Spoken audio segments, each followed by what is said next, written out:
Je pratique la pêche à l'aimant depuis environ 1 an. Donc la pêche à l'aimant, c'est une pratique qui se constitue avec des aimants et des grappins. Donc pour dépolluer la Seine et les canaux, tout ce qui est en rapport avec l'eau, on peut la dépolluer à l'aide de petits aimants, comme ça et de grappins. Ça en regardant des vidéos d'un youtubeur qui s'appelle Chris Detect. Et en regardant tout ce qui sortait de l'eau, ça m'a donné envie de moi aussi faire mon petit acte pour aider la planète. On va tirer tout doucement l'aimant pour que tous les objets métalliques qui soient sur le passage s'agrippent à l'aimant et qu'on puisse les remonter. Les objets les plus courants, c'est des vélos, des trottinettes, mais il y a aussi des véhicules comme des scooters, des motos, des voitures.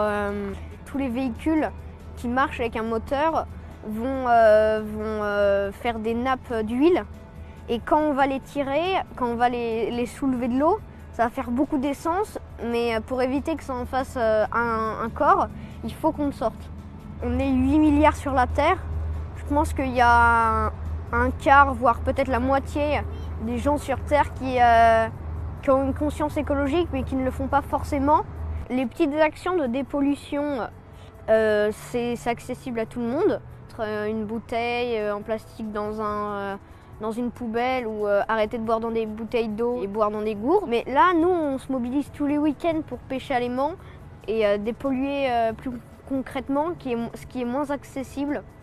Parce qu'il y a des risques de tomber dans l'eau, de tomber sur des objets un petit peu inattendus. J'ai reçu par Madame Hidalgo la médaille de la ville de Paris. Et en fait, sinon, l'action de la mairie de Paris qui nous aide, c'est tous les week-ends venir chercher des objets à l'aide de l'application Dans ma rue. Quand on signale l'anomalie, ils viennent chercher sous 24-48 heures les objets qu'on a pêchés. Chaque année, la France produit environ 500 millions de tonnes de déchets, soit 50 kilos par habitant. Donc 50 kilos par habitant, c'est énorme. Donc c'est pour ça qu'il faut arrêter de polluer, parce que parfois on trouve plein de déchets à côté d'une poubelle.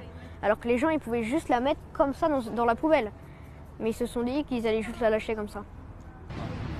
On la voit toujours ou pas? Raphaël, dès le début, il a employé un mot qui était vraiment agir. On est plus dans l'action et un peu moins dans les blabla. De toute façon, à 10 ans, je pense qu'on ne peut être que dans l'action et peut-être un peu moins dans la réflexion. Mais finalement, on arrive à équilibrer les deux et ça a tellement élargi. Son message est passé dans plein de pays en Europe.